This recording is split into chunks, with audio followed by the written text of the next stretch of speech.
A noite e a neblina da Serra de Sintra escondem um animal pouco conhecido das populações mais urbanas, uma gineta. Um mamífero oriundo do continente africano é uma das 15 espécies de mamíferos carnívoros terrestres da nossa fauna.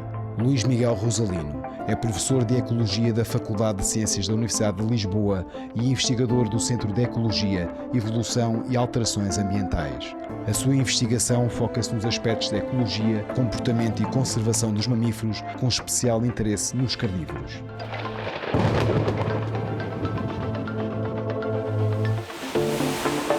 ScienceCast, uma conversa com ciência. Olá, sejam bem-vindos ao ScienceCast, um podcast com ciência. E porque nada melhor do que ter um cientista ao nosso lado para falar sobre ciência, temos connosco o Miguel Rosalino. Olá. Obrigado. Miguel, passando agora num formato um pouco mais descontraído, que é o objetivo do podcast, deixa-nos investigadores, doutores, professores, por aí fora. Por favor. Pode ser?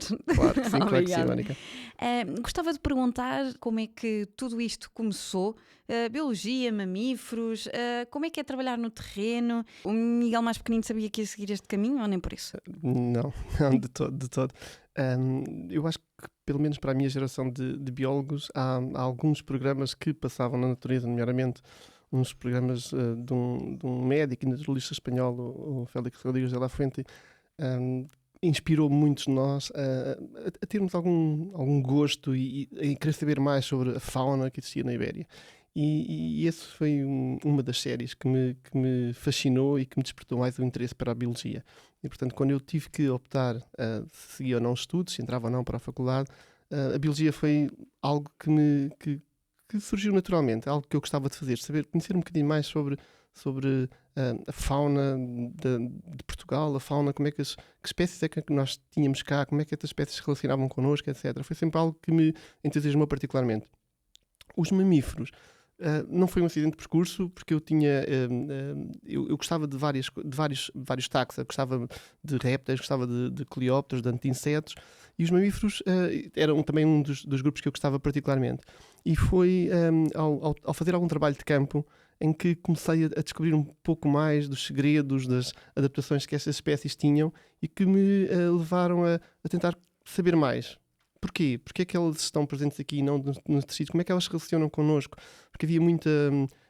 a relação que têm com o homem às vezes é um pouco desafiante, pode ser às vezes conflituosa, e era interessante perceber porque é que nós temos essa relação às vezes não tão agradável, não tão cordial com estes animais que convivem connosco desde sempre.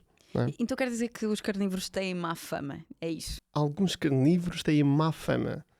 Alguns, e normalmente esta má fama está muitas vezes associada aos carnívoros de maior porte, que em Portugal não temos muitos. Nós temos, na verdade, um carnívoro de porte maior, que é o lobo, e um carnívoro de porte um bocadinho grande, que não é tão grande como o lobo, que é o lince ibérico. E os contos infantis trataram de...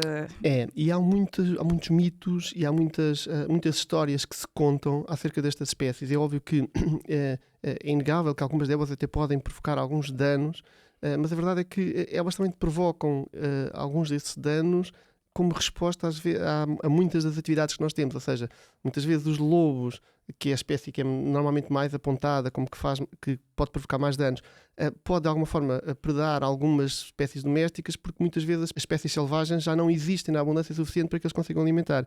E, portanto, é quase uma reação a algo que nós, como sociedade, impusemos ao meio natural, que é diminuir as presas, que faz com que muitas vezes estas espécies tenham, para sobreviver, que caçar aquilo que existe. E muitas vezes o que existe é doméstico. E é óbvio que este tipo de atividade, ou seja, este comportamento predatório, vai ter implicações em termos económicos a quem vive no terreno. E é preciso ter atenção também a isso, porque obviamente que todos os biólogos e quem trabalha em conservação, etc., nós queremos perpetuar as espécies que temos, que é um património natural português. Mas também temos que perceber que do outro lado há pessoas cuja atividade, e muitas vezes que está quase no limiar ali do lucro, não lucro, a atividade que pode ser profundamente prejudicada pela presença desta espécie. Portanto, temos que ter aqui também algum cuidado na forma como nos relacionamos e encaramos as necessidades que essas pessoas também têm, porque na verdade nós muitos dos biólogos, alguns trabalham no campo e vivem no campo, mas muitos de nós não estamos lá. Pois, Portanto, eu ia falar exatamente dessa questão. Muitas vezes o que se diz é: o biólogo não sabe do meu negócio, não sabe o que é que está em questão, não sabe o que é viver no dia a dia e ter que lidar com outra espécie a consumir as minhas galinhas, por aí fora. Não, é verdade, é verdade. E, portanto, eu estou a falar do lobo, mas também existem, agora como falou das galinhas, às vezes os pequenos mamíferos, os pequenos carnívoros, às vezes também podem ter a provocar algum dano em capoeiras, etc. As raposas, chacarrabos, etc. Em termos de conservação, durante algum tempo, a conservação era feita apesar do homem, ou seja, conservava-se os habitats, tentar conservar as espécies, trabalhar nesse sentido, mas em que o homem não estava integrado nisso. Neste momento, a conservação obrigatoriamente tem que ser feita com as pessoas. E especialmente em territórios como o nosso, em que nós não temos, na verdade, se nós olharmos para o território português, nós não temos nenhuma área que seja verdadeiramente pristina, uma área selvagem. Todas as áreas que nós temos já foram alteradas pelo homem ou têm atividades humanas, desde a pastorícia, a agricultura, etc. E, portanto, nós, como população, nós fazemos parte desta paisagem. Portanto, qualquer que seja as ferramentas de gestão ou a gestão que se adopte, tem que obrigatoriamente também levar em linha de conta que existem atividades humanas. Por outro lado, a grande maioria, mais de 90% das terras em Portugal são privadas. E, portanto, é impossível fazer gestão de património natural sem ter o envolvimento das pessoas, que na verdade são donos da terra, são gestores da terra, são aqueles cujas atividades vão continuar todo o património natural que lá consegue sobreviver. Portanto, sem essa relação entre quem trabalha em conservação e quem tem atividades que usam o mesmo espaço, as ações de conservação são provavelmente votadas ao não sucesso. Portanto, temos mesmo que, na realidade, estabelecer aqui esta parceria, que não é fácil. Pois, exato, porque há aqui várias camadas no investigador. Há a docência, há a parte de investigação, trabalho de campo, muito trabalho de campo, e depois ainda há a parte da disseminação da comunicação, da informação, o contacto com as populações, por aí fora. É muito trabalho. Essa última parte, muitas vezes, é capaz de ser, pelo menos para mim e para alguns dos meus colegas, é o mais desafiante. Porque muitas vezes o que acontece é que os investigadores e os professores universitários, ou quem trabalha mesmo em ONGs, algumas delas, o tipo de linguagem, a forma de abordar os assuntos com algumas populações, às vezes não é fácil. Pronto, e muitas vezes há uma tendência para usar uma linguagem um bocadinho mais hermética, que é difícil de percepção. E, portanto, esse trabalho, já existe muita gente que o faz e faz muito bem, mas que não é fácil. Somente quem está a trabalhar em investigação, fazer a ponte para divulgar os resultados de uma forma que seja perceptível para quem está do outro lado, é um desafio. Eu acho que também estamos a mudar. Durante muito tempo falavas em fazer educação ambiental e agora trabalha-se mais em sensibilização, porque a educação tem um peso muito forte. Parece que nós vamos educar alguém e isso não é verdade. As populações dizem, quer dizer, eu vivi aqui, os meus pais viveram aqui. Esses terrenos muitas das vezes estão associados a heranças por aí fora e pensam, e estes cientistas que vieram dali da capital vêm-me ensinar como é que isto funciona. Claro. E essa postura é sempre de, quando tu entras numa aldeia ou num sítio qualquer com uma postura um bocadinho mais de sobranceira, tudo o que vais fazer está votado em sucesso. Não há outra forma de o pôr. Portanto, é preciso ter algum cuidado. E além de mais, porque a verdade é que eu por exemplo, quando estive a fazer o meu doutoramento na Serra de Grândola, eu trabalhei com uma espécie de mesocarnívoro, que é o texugo, e na verdade, muitas das pessoas que viviam, a Serra de Grândola é uma serra envelhecida, gente mais velha, a maior parte das pessoas que viviam nos montes estavam acima dos 65, 70 anos. Eu aprendi muito com eles. Ou seja, nós tivemos que capturar animais. Houve 2 ou 3 pessoas que moravam lá que me ensinaram algumas coisas que fizeram toda a diferença. Eu andava à procura de tocas para poder perceber quantos animais existiam, qual é que era o tamanho dos grupos dos texugos. Nós sabíamos que eles eram sociais, mas não sabíamos em Portugal se eram animais que formavam grupos como os lobos, com muita gente, com muitos animais, ou então grupos mais pequeninos, com 1, 2 indivíduos, etc. E foram essas pessoas lá que me disseram: olha, eu conheço atrás da minha casa, existe uma aldeia dos texugos, você vai lá e não sei o quê. Não? Portanto, ou seja, a interação com estas pessoas facilitou-me imenso o trabalho. E eu aprendi imenso em como capturar os animais, como os observar de uma forma menos intrusiva, etc, etc. Claro que também temos o reverso da medalha, obviamente. Alguns deles nos diziam, sim, mas olha, eles foram às 2 colmeias, eu tive que matar 2 deles porque, pronto. E às vezes é difícil lidar com eles porque o contexto e a experiência que as pessoas têm é muito diferente da minha. E é muito fácil julgar. E às vezes é preciso ter algum cuidado nestas primeiras impressões e neste contacto que tem com eles. E se calhar algumas delas realmente têm uma postura muito utilitária da natureza e portanto é muito difícil. Mas outras delas, conversando, às vezes consegue-se estabelecer ali pelo menos um ponto de contacto. Eu acho que isso é importante em termos de conservação, nomeadamente, como eu disse há bocado, porque a maior parte das áreas, mesmo as áreas protegidas, elas têm propriedades privadas. Portanto, é muito difícil fazer alguma coisa sem ter, pelo menos, algum acordo do dono da terra. Porque uma postura muito dizer, ok, vamos fazer assim e você não faz, é meio caminho andado para que as coisas corram bastante mal. E, portanto, mas não, eu acho que como investigador, é das vertentes mais difíceis. É mais difícil do que andar à procura de chugos. Muito mais. Não, muito mais. Porque também é preciso ter alguma... há pessoas que têm mais facilidade neste ir a um café numa aldeia, falar com pessoas que são mais tímidas e às vezes isso aprende-se, é verdade, mas é mais desafiante. Estar no campo a fazer amostragens implica alguma resistência física, implica gosto de estar à chuva ou de estar ao sol, etc. Mas eu acho que quem gosta faz. Eu acho que é mais fácil, pelo menos para mim é bastante mais fácil. Há sempre aqui uma questão de paixão, não é? Para enverdar pela biologia ou por qualquer carreira de investigação tem que haver paixão associada ou nem por isso? Há dias que... Tem que haver porque implica alguns sacrifícios. Implica a prescindir às vezes dos fins de semana, às vezes não apetece estar no campo porque está muito frio, porque está a nevar, porque são 2 ou 3 da manhã e nós temos que fazer o trabalho, pronto. E portanto implica essa perda de alguma comunidade e de ter algum sacrifício para fazer o trabalho. Mas quem gosta, depois o reverso da medalha, que é o que se obtém, eu acho que compensa de longe. Pelo menos na minha opinião, claro.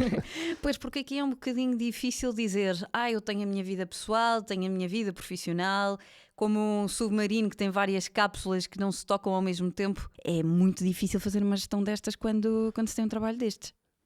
Nós somos a nossa profissão ou não podemos chegar tão longe?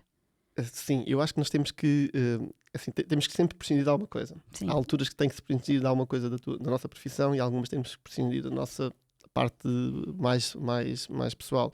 Eu posso dizer, por exemplo, eu quando estava a fazer o doutoramento, em que passava 3 semanas, 15 dias por mês no campo, foi a altura que eu tive a minha filha. Portanto, a primeira parte da vida dela eu tive parcialmente ausente. Pronto. Claro que não arrependo-me e não me arrependo, ou seja, tenho pena, mas por outro lado percebo que era algo que eu tinha que fazer em termos também profissionais e graças a Deus ela também, apesar de tudo, compreende isso, ela e a minha mulher. E portanto eu acho que há sempre alguma coisa que se perde, mas quando se faz algo com gosto e com paixão, as coisas compensam. Okay. Eu acho. E aproveitando aqui o mote, não é? Um pouquinho mais de copo cheio, como é que se pode dizer que é cientista em Portugal? Porque acaba por ser um pouco, ser cientista é muito importante, damos um grande avanço à sociedade, somos muito importantes, mas depois não há apoio, não é? Há aqui algo a gritar, dá-me apoio, dá-me apoio. É assim, eu acho que a maior parte, ou grande parte dos cientistas em Portugal são por paixão. Porque ninguém vem para ser investigador para ser rico ou para ganhar dinheiro.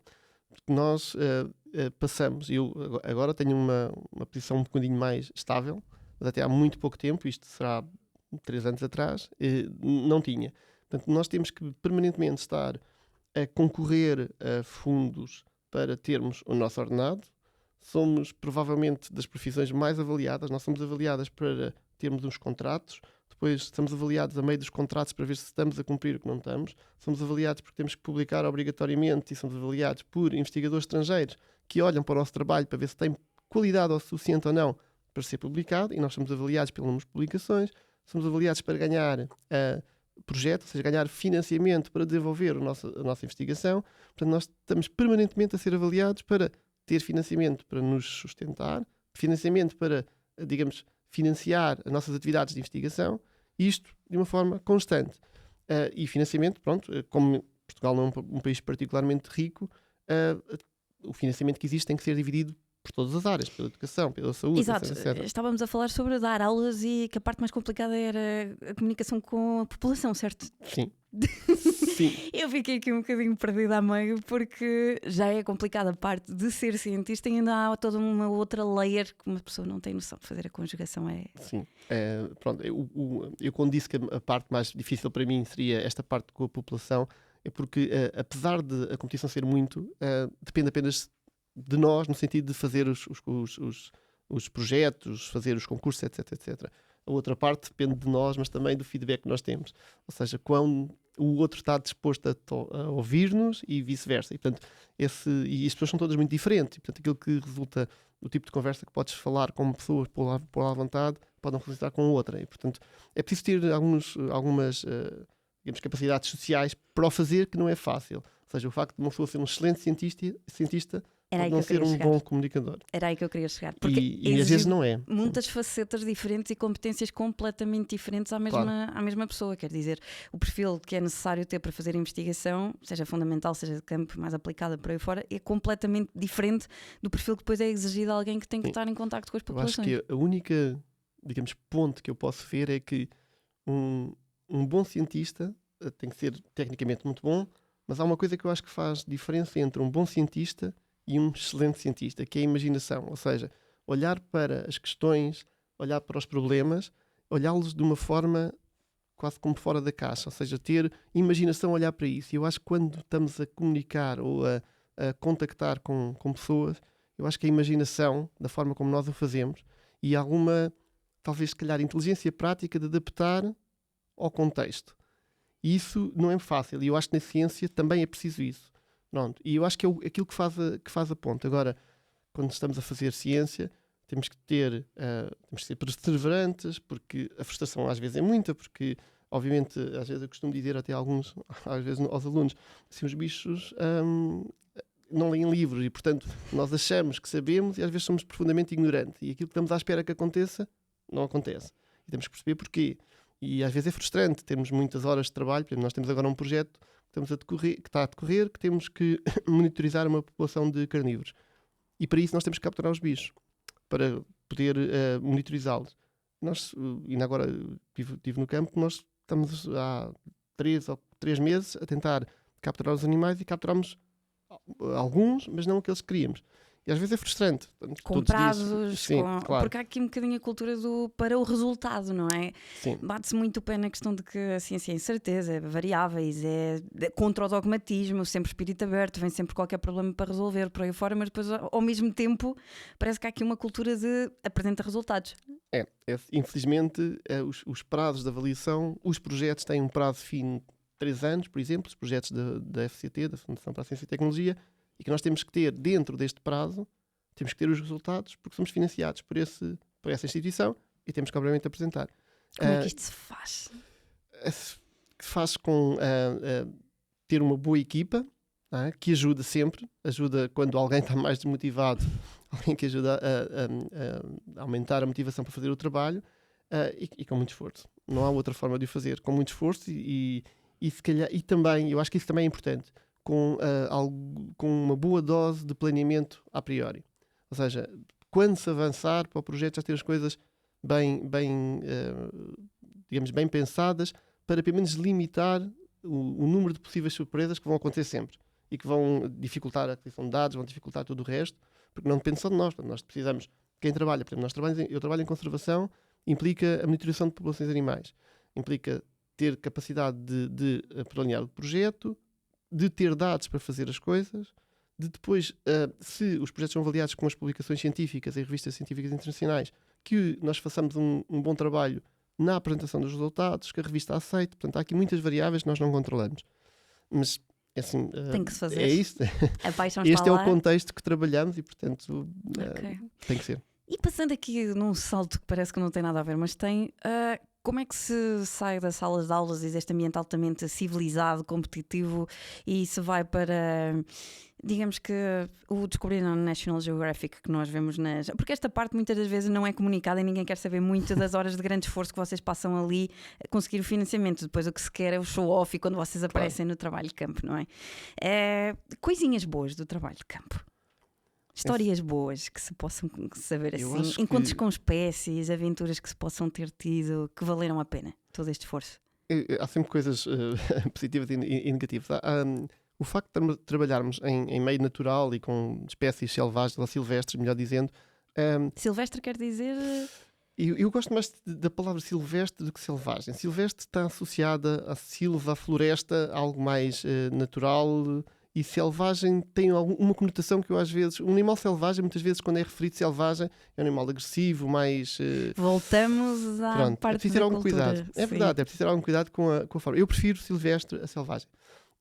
Mas permite-nos ver as espécies, os indivíduos, no seu meio natural, ou seja, na sua casa, comportarem-se como eles naturalmente se comportam. E isso é algo que é impossível, tirando com documentários, etc., mas é impossível nós conseguirmos ver se não estivermos no campo a fazer as coisas. E é verdade que tenho tido a sorte de ter estado em zonas e ter observado a vida, como é que estes animais, digamos, se encaram os desafios que são postos pelas nossas atividades e pelo o facto de terem viver num meio em que nada lhes é dado. Portanto, eles têm que fazer para poder providenciar para as crias comida. Todos os dias. Todos os dias. Não há feriados nem fim de semana. E, portanto, isso é muito, digamos... Prazeroso. prazeroso de ver e de vivenciar isso. Eu lembro-me que uma das coisas que eu mais gostei de ver, e que na altura, confesso que eu estava com uma caminha a trabalhar e nos sentimos profundamente sortudos por termos visto isso. Na altura que eu estava a fazer o doutoramento, nós monitorizávamos durante a noite inteira os animais que estávamos a seguir. Portanto, os animais, na altura, eles eram capturados, eram colocados uma coleira que nos permitia localizá-los regularmente, saber exatamente onde é que eles estão a cada hora do dia. Pronto, isso implicava que nós, durante a noite, que estes animais, portanto, os carnívoros de médio porte, normalmente quase todos são noturnos, ou seja, eles começam a atividade uma hora antes do pôr do sol e terminam uma hora depois, mais ou menos, do nascer do sol, implicava que nós os acompanhássemos durante a noite inteira. E uma dessas noites, no Alentejo, quando eu fiz o meu doutoramento na Serra de Grândola, nós estávamos num monte, num sítio elevado, e estávamos dentro do carro, e estávamos a monitorizar, estávamos a ouvir, porque o aparelho emite uma frequência que nós conseguimos num rádio detectar onde é que o animal está presente e tal. Então estávamos no topo de um monte, num monte abandonado, praticamente sem vegetação, num prado. Eram 2, 3 da manhã, mais ou menos. Estava uma lua enorme, portanto um luar espetacular, e nós vimos vir uma raposa mãe, portanto uma raposa com 2 crias pequeninas, e que ela ficou assim a 50, 60 metros do nosso carro. Nós estávamos com as luzes apagadas e tal, e as crias andaram a brincar literalmente as duas à volta do carro, praticamente ignorando a nossa presença. E foi assim daquelas sensações... Dá energia para mais 20 candidaturas. Não, é verdade. Ficámos os dois. Eu estava com uma colega, que é a Filipe Loureiro, que na altura estava a trabalhar comigo. Ficámos os dois a olhar assim um para o outro e pronto, deixámos de fazer o que estávamos a fazer. É como se estivéssemos sentados no sofá à frente da televisão a ver um programa da National Geographic ou da BBC Wildlife, algo assim, porque realmente foi espetacular. E estes momentos que nós vamos vendo permitem-nos, eu acho que apaixonam-nos mais por estas espécies, porque a verdade é que estes animais são sobreviventes. Portanto, eles têm que viver num mundo que nós moldamos, que nós alteramos à nossa maneira, e eles têm que de alguma forma encontrar forma de providenciar o que precisam: comida, refúgio, adaptar-se a nós. Portanto, nós tínhamos muitas espécies, estas foram aquelas que sobreviveram. Portanto, na verdade, são quase tanques de guerra estes animais que estão assim. Podemos aprender muito com eles. Há aqui a possibilidade de olhar para eles e perceber como é que eles funcionam na natureza, para depois olharem para nós. Porque nós fazemos parte integrante da natureza. Nós esquecemos um bocadinho disso às vezes, não é? Nós somos uma espécie como outra qualquer. Completamente, e dependemos profundamente daquilo que a natureza pode providenciar ou não. Portanto, nós estamos intimamente ligados, e agora, com todos estes problemas das alterações globais, inclusive as climáticas, nós vimos que tudo aquilo que nós podemos de alguma forma alterar vai-nos também ter implicação na forma como nós vivemos, na qualidade de vida que temos, etc, etc. E portanto nós, eu pelo menos aqui em Portugal, nós, apesar de tudo, ainda temos uma biodiversidade relativamente elevada. Mas todos os nossos ambientes, como eu estava a falar ainda há bocado, nós não temos nada verdadeiramente selvagem. Estamos a esterilizar, digamos assim? A perder as raízes de onde viemos, ou não podemos dizer isto? Eu não diria tanto. Eu acho que não. Sinceramente acho que não.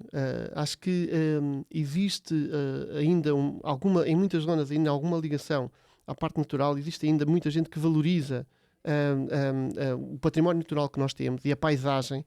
E isso eu acho que é importante. Não acho que não tenho nada essa visão tão extremada, tão polarizada, não é? Sim, centro urbano, centro... Acho que não. Já existe muito investimento, ou algum investimento, eu não diria muito, e alguma preocupação até mesmo a perceber como é que nós podemos ampliar a biodiversidade, até a biodiversidade urbana, de forma é que nós podemos trazer algumas espécies para dentro do nosso habitat mais urbano. É verdade. Agora, claro, temos um caminho longo para percorrer, temos algumas atividades que na realidade são de difícil compatibilização com a manutenção do património natural que temos e, portanto, é preciso que trabalhemos, quer quem trabalha em conservação, quer os gestores, para tentar de alguma forma ignorar isso. Ou seja, é algo que temos que fazer em conjunto, porque nós não gostamos, obviamente, que tem um impacto enorme. Dos eucaliptais, por exemplo, que existem em Portugal, que dominam as paisagens em Portugal. É óbvio que eles têm menos biodiversidade, têm problemas que podem, de alguma forma, induzir alguns problemas em termos de conservação de algumas espécies. Mas também é um pouco utópico pensar que nós, de hoje para amanhã, vamos retirar e vamos transformar isto tudo num carvalhal mais natural. Porque às vezes há tendências para essas soluções muito simplistas, não é? E algumas ONGs acabam por pecar com algumas campanhas um pouco... Estou eu a perguntar, a pôr lenha na fogueira. Pois, não, eu acho que é importante nós termos a noção do impacto que estas atividades têm. E é importante medir e ter dados científicos robustos que nos permitam dizer realmente esta atividade faz com que muitas destas comunidades estejam depauperadas. Agora, para mim, o primeiro passo é de alguma forma alterar a gestão destas áreas juntamente com os gestores, ou seja, tornar as áreas menos impactantes, com o mínimo de perda de rendibilidade financeira, porque obviamente aquilo é uma atividade e tem que ter algum retorno, mas de alguma forma moldar esta gestão para, a pouco e pouco, nós conseguirmos tornar estas atividades menos impactantes na fauna. E isso acho que para mim é a primeira abordagem, okay? Porque é impossível nós terminarmos com muitas destas atividades. Portanto, se nós conseguirmos que elas de alguma forma se tornem menos impactantes, provavelmente nós conseguimos pelo menos estancar alguma da perda de biodiversidade. Okay? E isso eu acho que é fundamental, porque acho muito difícil em algumas zonas em que a paisagem já foi muito alterada, nós conseguimos acabar de todo com algumas das atividades agrícolas, silvícolas, o que seja. Agora, tem que haver regras, obviamente, porque, na verdade, quando nós falamos num património natural, é um património natural, por exemplo, em Portugal, dos portugueses. É algo que é nosso. Não é? É óbvio que se alguém dissesse, ok, nós vamos instituir ou vamos fazer uma estrada, porque é bastante mais fácil depois, ou menos tempo, mas para isso temos que cortar um mosteiro, que é um património natural, a meio para fazer isso. Provavelmente isso não seria possível. Claro. Se dissermos que temos que cortar, ligar de uma ponta à outra e temos que fazer uma autoestrada no meio dos Gerês, se calhar já há algumas pessoas que até equacionam isso. Se pusermos uns corredores verdes e tal, e umas coisas...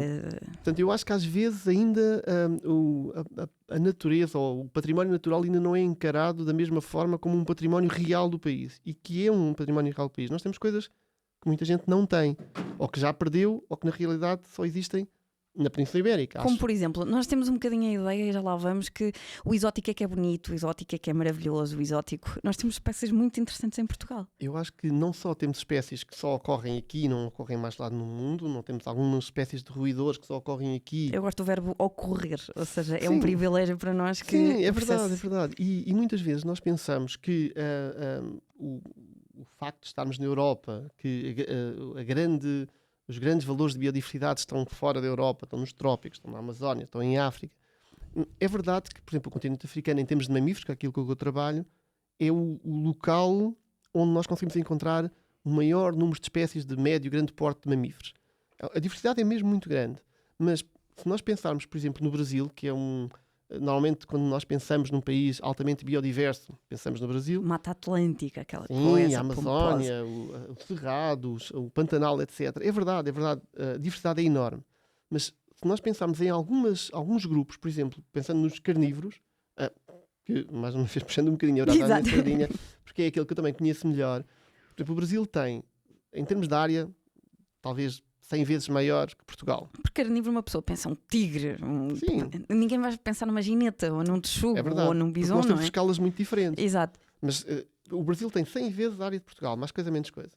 E eles têm cerca de 30 e poucas espécies de carnívoros, nós temos cerca de 15.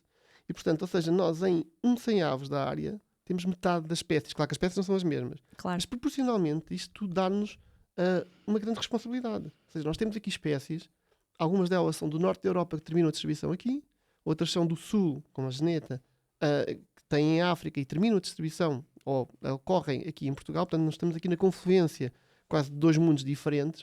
E, portanto, a nossa diversidade é muito grande. Nós aqui temos o carnívoro mais pequeno do mundo, que é uma doninha, que é uma coisa muito pequenina, ocorre em Portugal. Nós temos espécies que vão desde 200 gramas, como a doninha, até ao lobo, que é uma espécie bastante maior. Não temos o urso, existe em Espanha, já cá veio, mas voltou para a Espanha. Mas, ou seja, o que eu quero dizer é que... Há muitas pessoas que também fazem isso. Estou a brincar. Não, é verdade. Não, mas o que eu quero dizer é que muitas vezes nós não temos a noção o quão biodiverso, ou seja, o quão importante é o património natural que a Península Ibérica tem. A Península Ibérica é realmente muito biodiversa. E cabe-nos a nós, de alguma forma, também preservar esta digamos, biodiversidade. Ou seja, é óbvio que grande parte dos quem trabalha em conservação não quer transformar a Península Ibérica ou em Portugal num parque natural. Não é isso que se pretende. O que a maior parte das pessoas faz e ou seja, tem como objetivo último é que as espécies que hoje em dia, ou seja, que sobreviverem e que hoje em dia partilham um espaço connosco, elas possam continuar a existir para que os futuros portugueses e futuros espanhóis consigam ter a sorte que nós tivermos de ainda as conseguir ver em meio natural. Porque é um património que, se perder... Vai ser muito... Quer dizer, vai ser impossível. Vai ser impossível. Ok, então, basicamente, estávamos a falar sobre Portugal. Vamos para a Amazónia. Sim. Nós estamos aqui a falar de um projeto que está a ser desenvolvido neste momento e que vai levar o Miguel lá fora, para o Brasil. Passamos de ambientes completamente diferentes de Portugal para a Mata Atlântica, ecossistemas completamente diferentes. Os animais vão ser completamente diferentes e digamos que os desafios também. Também, claro. É um contexto muito, muito, muito diferente. Este projeto é um projeto que visa, de alguma forma, providenciar dados para perceber até que ponto é que nós sabemos que os eucaliptais são impactantes e até que ponto é que eles são realmente impactantes. Que impacto é que eles têm nas espécies? O que é que acontece às espécies? Que espécies é que conseguem usar? Então, por sorte, eu entrei em contacto com um colega brasileiro que trabalha no estado do Amapá, no norte do Brasil, portanto, uma zona que é...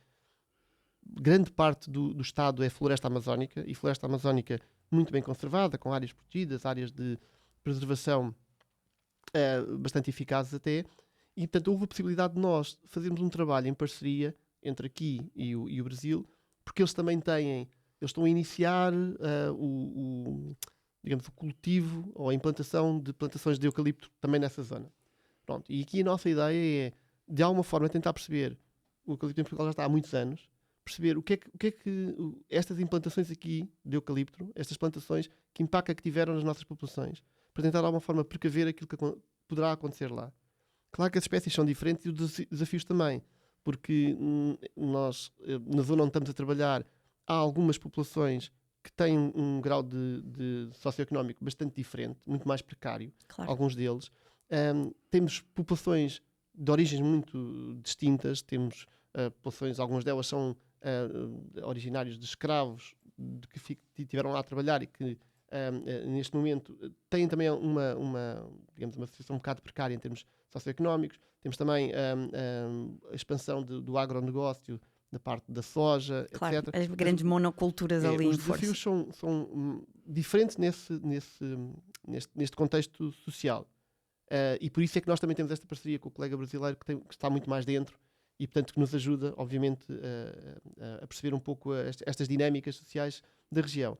E por outro lado, a parte faunística também, e florística, mas também são muito diferentes, ou seja, lá na zona onde estamos a trabalhar, são zonas em que ocorrem jaguares, ocorrem pumas, ocorrem espécies que são de muito maior porte do que aquelas que nós temos cá, e o número de espécies que lá ocorrem também é muito maior, o que nos traz também muito mais desafios, até desafios de identificação, o facto de ser áreas em que chove frequentemente, portanto, é um desafio até mesmo para o material.